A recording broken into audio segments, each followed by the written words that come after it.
Hello, I am Mary Oestereicher Hamill, here to provide some context for my art.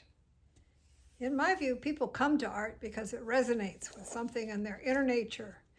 It brings out the best in them. I've been making socially engaged art for more than 30 years, following upon a long career of making reforms in educational systems. Much of my art is a continuation of my activist work. Typically, I've undertaken art projects with marginalized groups of people as collaborators, involving them as agents, raising awareness of their plight.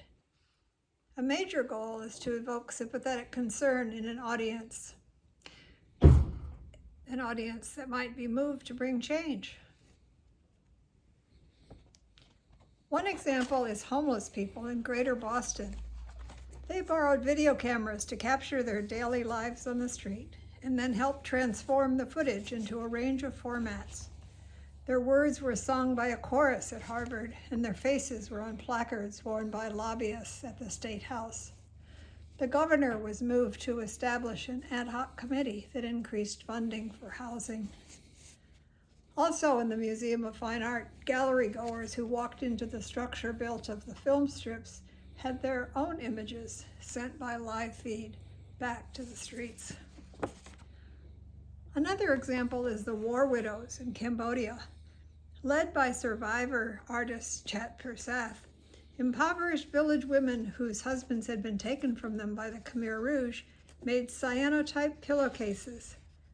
They created the images using precious objects left behind, like the saw of a murdered carpenter. They said no one had ever asked them to talk about their memories. Contributions at the exhibitions helped finance what the widows said they needed: the construction of a public toilet with running water. Other art projects have been with people who are ill, in particular remote rural villagers in Vietnam, also the elderly in China, and more. My thanks to the many people who have participated in these projects. Their names are on my website, maryhamill.com, and in my new book described there. Finally, what gives human life its deepest significance is the capacity to care.